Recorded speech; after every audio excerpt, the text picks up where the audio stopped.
할렐루야 샬롬 인사하십니다. 할렐루야 샬롬 샬롬 샬롬 샬롬 샬롬 샬롬. 하나님 사랑합니다. 여러분 주 안에서 사랑합니다. 오늘은 열왕기하 18장 9절에서 16절 말씀 같이 나누시고 우리는 거룩한 백성입니다 라는 제목으로 은혜를 나눠봅니다. 거룩한 백성이죠. 우리는 하나님 말씀을 가지고 살아있는 거룩한 백성입니다. 너희는 거룩한 백성이요 택하신 주님의 그 제사장이다. 주님께서 말했죠. 어두운 곳에서 불러내신 하나님의 귀한 제사장들, 다 이제는 제사장들이다 라고 말씀을 하십니다. 우리가 거룩한 하나님의 백성인 것을 늘 기억해야 됩니다. 왜? 주님께서 영원한 대제사장이시기 때문에 저희들 또한 영원한 제사장들이죠. 택하신 백성입니다. 어두운 데서 불러내셨습니다. 그리고 모든 죄를 가려주시고 모든 죄를 덮어주신 그런 거룩한 백성이라는 것을 절대 잊어서는 안 되겠습니다. 히스기야 왕 때 아스로 왕의 유다 공격이 이렇게 기록되어 있죠. 두 사건은 서로 20년의 시간적 차이가 있습니다. 그런데도 같이 기록하는 것은 두 나라를 서로 비교하기 위한 것이죠. 본문 앞에 나왔던 사마리아 성의 함락을 다시 또 기록하고 있습니다. 히스기야 왕 때 아스로 왕의 유다 공격이 이렇게 두 가지가 기록되어 있는 것은 우리가 서로 비교해서 어떠한가를 깨닫고 알게 하기 위해서 비교가 되어 있죠. 이스라엘이 군사적으로는 강했음에도 불구하고 아수르에 의해서 나라가 멸망을 당하죠. 그런데 남유다는 히스기야의 개혁 때문에 살아남을 수가 있었다는 것을 절대 잊으면 안 되겠습니다.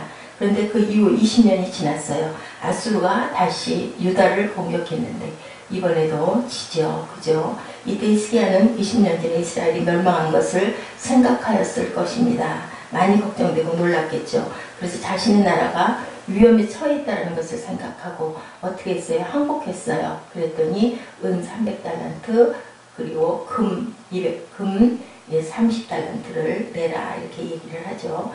금은을 요구합니다. 그런데 그 보석을 다 채울 수가 없어서 히스기야는 얼마나 애통해하고 울었을까요? 정말로 울며 겨자 먹기로 성대에 있는 금과 기둥에 입혔던 금까지 다 벗겨서 그렇게 해서 보냅니다.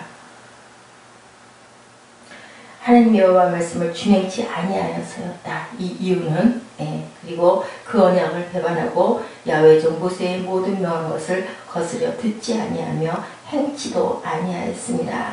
라고 말씀하십니다. 북이스라엘이 점령된 이유입니다. 그리고 또한 예루살렘을 위협한 두 번째 사건이 13절부터 16절에 기록되어 있죠. 히스기야 왕 14년에 아스로 왕 사르립이 돌아와 유다 모든 견고한 성들을 쳐서 취하매. 그래서 유다 왕 히스기야가 라기스에 보내어 아스로 왕에게 내가 범죄하였다. 돌아가소서 얘기를 하죠. 왕이 내게 지우시는 것을 얼마든지 뭘 달라 하면 내가 하겠다라고 응답을 하는 거죠. 아스로 왕이 은 300달란트와 금 30달란트를 정하여 유다 왕 히스기야에게 내게 한지라. 히스기야가 여호와의 전과 왕궁 곳간에 있는 은을 다 주었고 히스기야가 여호와의 전 문의 금과 자기 모든 기둥에 입힌 금을 다 벗겨서 그렇게 해서 아스로 왕이 줌으로 가까스로 나라가 망하는 것을 모면하죠. 20년 전에 그 일, 이스라엘이 망했던 그 일을 또한 우리가 당하는구나. 얼마나 많이 놀랐겠습니까? 20년 전 이스라엘이 망한 이유가 아수르의 침입이었지만 실제로는 하나님의 개입이었다라고 본문에 나와 있죠. 저희들 지금 함께 다시 한번 살펴봤던 18장 12절부터 나와 있습니다. 하나님 여호와의 말씀을 준행치 아니하고 언약을 배반하고 모세가 모든 명한 그런 율례들을 하나도 지키지 아니하였었다라고 그렇게 얘기합니다. 여기서 히스기야의 동행이 하나님이 20년 전 유다를 보호하시고 지금도 유다를 보호하고 계시죠. 하나님의 동행이 문제였다라고 생각할 수가 있습니다. 오늘 말씀에서는 이스라엘이 멸망한 이유가 이는 저희가 그 하나님 여호와의 말씀을 준행치 아니하고 그 언약을 배반하고 모세의 모든 명을 거스려 듣지도 아니하며 또한 행치도 아니하였습니다. 예, 이스라엘이 멸망한 이유는 말씀을 지키지 않았기 때문이다. 그렇다면 지금 말씀을 지키고 있는 히스기야는 조금 더 당당해야 했죠. 거룩한 눈을 가져야 했습니다. 이스라엘이 멸망했던 그것만을 생각하고 두려워할 것이 아니라 거룩한 눈, 세상 사람들과는 다른 눈으로 상황을 판단했어야 했는데, 이스라엘과 유다는 분명히 달랐는데 거룩한 백성인데, 그죠? 같은 두려움을 가졌다라는 거. 사람의 뭐 때문에 본성, 본능이 그렇습니다. 누가 그렇게 물에 빠지는 것 보면 절대로 그 수학여행단들, 예, 세월호 침몰 이후에 모든 수학여행이 다 취소되었습니다. 단체의 움직임이 모두 다 취소되었습니다. 두려움이죠. 두렵기 때문에. 또한 그런 사고가 나서는 안 되기 때문에. 그래서 세상에서는 다 그렇게 합니다. 그렇지만 하나님의 백성들인 우리는 하나님이 주시는 말씀이 있을 때는 그대로 과감하게 단행해서 행할 줄도 알아야겠다는 거죠. 유다는 거룩한 하나님의 백성인데 다르게 판단했어야 되는데, 거룩은 환경의 거룩이 아니라 반응의 거룩입니다. 환경 따라가는 게 아니라 하나님이 주시는 명령 따라, 하나님이 주시는 감동 따라, 하나님이 주시는 음성 따라, 그리고 하나님의 말씀에 비추어 봤을 때, 그랬을 때 그것이 틀린 것이 아닐 때는, 위험한 것이 아닐 때는 가야 되겠죠. 거룩한 사람에게나 거룩하지 않은 사람에게나 환경은 같은데 거룩한 사람은 반응이 다르죠. 다른 환경을 만듭니다. 그래서 지금 히스기야는 두려움 때문에 거룩을 잃어버렸어요. 지금 히스기야는 이스라엘이 멸망하던 시기에 반응했던 똑같은 반응을 하고 있었다라는 것. 그것이 실수이죠. 두려움은 거룩한 백성이 거룩을 잃게 한다. 네, 어떻다고 그래요? 두려움은 무엇은 두려움을 다 내어 쫓는다고요? 사랑은 두려움을 다 내어 쫓는다고 그럽니다. 그리고 우리는 하나님의 그런 기이한 빛 속에 들어갈 수 있다라고 그렇게 말씀하십니다. 두려울 때는 뭐 해야 될까요? 기도해야 되겠죠. 두려움을 세상으로 따라가는 것이 아니라 담대함으로 거룩한 백성의 거룩한 반응을 할 줄 알아야 되겠다. 그것을 우리가 깊이 생각해 봐야 됩니다. 두려움은 우리에게 죄를 낳게 합니다. 겁이 나는 것, 두려운 것. 그래서 뭐라고 그러세요? 주님이 믿음이 적은 자들아. 풍랑 속에서 두려워했죠. 베드로가 발을 풍랑 위에 딛고 바다 위에 섰는데, 얼결에 섰는데 몇 발 걷다가 그만 깜깜한 밤에 무서운 파도가 두려웠습니다. 베드로나 되니까 물속으로 발을 담그고 섰겠죠. 저 같으면 못했을 것 같습니다. 아무리 생각을 해봐도. 그 두려움, 그랬을 때 주님이 이 믿음이 적은 자들아 라고 말씀하셨어요. 믿음이 적은 걸까요? 믿음이 없는 거죠. 저희들 같은 경우 입술로만 믿음이 있다, 하나님 사랑한다, 주님 사랑한다 하지만 사실은 나 사랑해서 하나님께 이거 주세요, 저거 주세요, 이래서 죽겠습니다, 이래서 안 되겠습니다, 항상 그렇게 하나님께 저희들이 외쳐서 간구를 하죠. 하나님을 위해서가 아니라 저희들 스스로를 위해서, 항상 자신만을 위해서. 그게 정말 문제입니다. 그렇기 때문에 중보가 중요하고, 그 나라의 의를 구했을 때 아버지께서 모든 것을 이루어 주시겠다고 약속을 하셨죠. 거룩한 방식, 하나님의 백성에는 항상 거룩한 방식이 있다라는 것. 세상을 쫓아가지 말고, 그럴 때일수록, 두려움이 엄습해 올수록, 주변 상황이 안 좋아질수록 우리는 기도해야 되겠습니다. 그래서 거룩한 백성의 거룩한 행동 규범이 무엇인지 찾아야 되겠죠. 하나님의 사람이 있는 곳에 분명히 세상 사람들과는 다른 거룩한 방식이 있을 것입니다. 믿으십니까? 아멘. 네. 거룩한 우리가 세상을 따라가면 부끄러움을 당합니다. 오히려. 그렇죠. 우리가 세상을 이기는 유일한 길은 거룩입니다. 거룩의 실천을 했을 때 누가 보호하세요? 하나님께서 보호하시겠다고 하죠. 내가 거룩하니 너희도 거룩하라. 그럼 거룩해지는 그 과정에 어려움과 모든 관문은 주님께서 지키시고 보호하시고, 그리고 우리가 감당할 만한 시련만 주신다, 피할 길을 내신다라고 주님이 말씀하시죠. 거룩한 눈을 가지고 세상 사람들이 보지 못하는 것을 봤을 때 어려움과 극한 상황을 이길 수 있다. 많은 어려움을 겪은 사람들, 많은 두려움에 빠졌던 사람들, 많은 환란 속에 있었던 사람들이 이기고 나면 어떻게 돼요?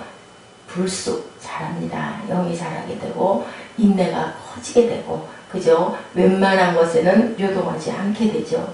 거룩의 눈을 가지면 거룩한 백성으로 살게 되고, 거룩한 백성으로 살면 거룩한 승리를 하게 될 줄로 믿습니다. 아멘. 네, 거룩한 백성의 영광이 우리에게 있기를, 네, 거룩하게 살아야 할 이유를 저희들 한번 생각해 보죠. 성경을 믿는 그리스도인들의 고백인 게죠. 그런데 이 성경이 우리에겐 명령하셔요. 너희는 거룩하라. 성경에서 거룩하라고 했으면 우리는 거룩해야 됩니다.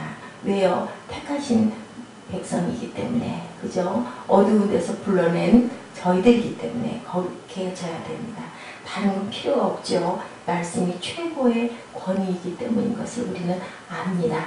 알면서도 실천하지 못하고 행동하지 못하고, 행동했다가도 자꾸 흔들리고, 그죠? 두려워하는 게 문제죠. 네, 저희 그 목회자들도 거룩한 말씀에 늘 순종해야 됩니다. 전하는 자라고 해서 절대 흔들림이 없고 항상 온전하게 순종하는 게 아니죠. 저희들도 말씀을 증거하고 전하면서 스스로가 깨달고, 스스로가 또 회개하고, 스스로가 돌이키고 합니다. 준비하면서, 말씀 준비하면서 깊은 것 깨달으면서 묵상하면서, 그리고 늘 저희들 부족함을 느낍니다. 똑같습니다. 그렇죠? 예, 목사들도 이 말씀 앞에서 심판을 받아야 됩니다. 누구도 예외는 없습니다. 지도자라고 해서, 목회자라고 해서 너는 목회자니까, 너는 지도자니까 내가 용서해 줄게, 내가 봐줄게, 이런 거 없죠. 네, 없습니다. 이 말씀만이 최고고 최후의 권위라는 것을 우리가 절대 잊어버리면 안 됩니다.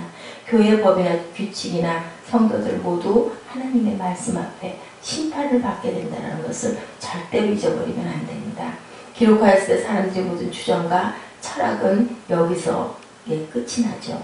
기록하였을 때 내가 거룩하니 너희도 거룩할지라, 그렇게 말씀하시죠. 요한복음 17장 17절에 너희를 진리로 거룩하게 하옵소서. 아버지의 말씀은 진리이니이다.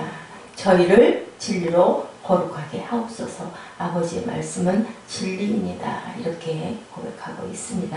네, 우리는 말씀을 통해서 거룩해 줄 수 있고, 시편 119편 9절에 청년이 무엇을 행실을 깨끗하게 하리까? 주의 말씀을 따라 삼갈 것이나이다. 네, 젊은이들이 무엇을 따라서 한참 피어나는 그러한 삶이 무엇을 따라서 거룩해지겠나이까?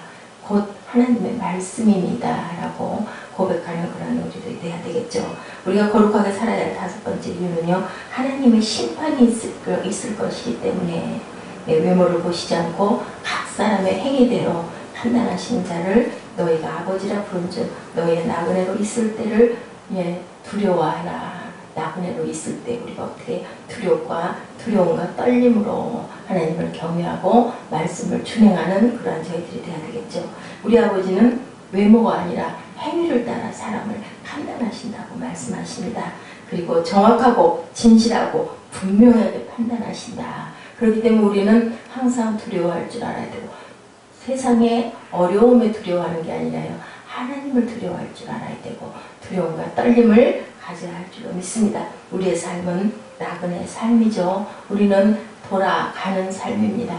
한 발 한 발 아버지께 나아가는 삶입니다. 그리고 이 세상은 나그네 길이라고 그러죠. 네, 이 세상 나의 것은 아니다.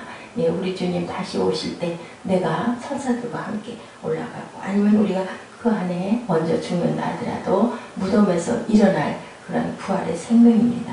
두려움이란 말이 나오는데 그 말은 공포를 의미하는 것이 아니고요, 경건에 대한 두려움이죠. 아버지께 대한 그런 두려움이면 거룩하신 하나님 아버지, 의로우신 하나님 아버지 앞에서 모든 것을 계산하고 모든 것을 세뇌해야 할 판단의 날이 반드시 찾아오기 때문에 그것을 두려움과 떨림으로 저희들이 생각하고 항상 회개하고 돌이킬 줄 알아야 되겠습니다. 우리가 기억해야 할 것은 하나님은 우리의 외모를 절대로 판단하지 않으신다는 거. 우리의 생김새를 보고 용서해주고, 아니면 우리의 가지고 있는 직분을 보고 용서해주고 용서하지 않으시고 그런 분이 아니시라는 것을 우리가 알아야 됩니다. 어느 회사에서 신입사원을 모집할 때 그의 출신 학교나 성적을 말할 것 없었고 가능의 형편을 조사해서 적격 심사를 하고 면접을 할 때는 생김새까지 뜯어보기 때문에 남자가 성형수술들을 요즘에는 그냥 다사로 일반사로 다반사로 한다고 합니다. 우리에게 어떤 칭찬을 사람들이 할지 모르기 때문에 우리의 외모가 사람들에게 얼마나 상당한 호평을 받을지 모르기 때문에 우리의 사는 모습이 사람의 눈에 굉장히 좋게 비쳤을지는 모르겠지만 그것이 하나님의 우리를 판단하는 기준은 절대 아니라는 것을 잊어버리면 안 되겠습니다. 하나님은 우리의 내면 깊숙이 자리 잡은 숨은 동기를 보시죠. 그래서 중심을 보시는 아버지다. 하나님 앞에 서면 아무리 감추고 싶어 가리고 싶어도 모든 것이 확연하게 확 드러난다는 것을 절대 잊으시면 안 되겠습니다. 예. 각 사람의 행위대로 판단하시는 자를 너희가 아버지라고 부른즉 너희의 나그네로 있을 때를 두려움으로 지내라.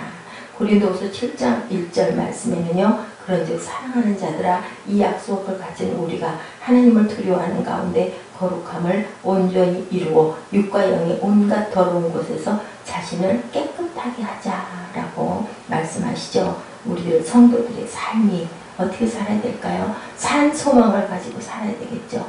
거룩을 이루어야 되겠죠. 세상의 방법과는 달라야 되겠죠. 거룩의 길이 구별되어 있다는 것을 절대로 잊지 마시기 바랍니다. 왜냐하면 주님은 다시 오시고 우리는 이 세상이 나의 집이 아니기 때문입니다. 잠깐 이 세상에 머무는 동안은 세상 법은 지켜야 되죠. 그렇지만 우리가 하나님의 법을 먼저 따라야 될 줄로 믿습니다. 세상 법과 하나님 법 두 가지가 있을 때 우리는 하나님의 법대로 가야 합니다. 그렇다고 해서 하나님 법이 세상 법을 무시하라고 하지는 않으셨어요. 그 나라에 있는 저희들은 그 나라의 시민인 저희들은 땅에 있는 동안은 우리 대한민국의 법도 지켜야 됩니다. 그 위에 하나님의 법이 있다는 것을 절대로 잊어버려서는 안 되겠습니다.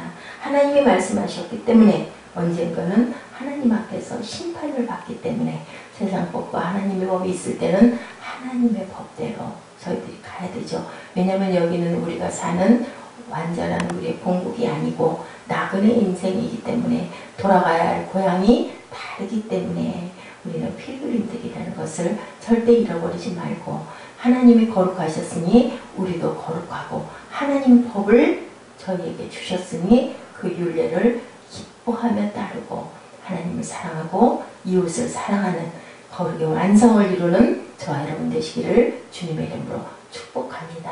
기도하시겠습니다.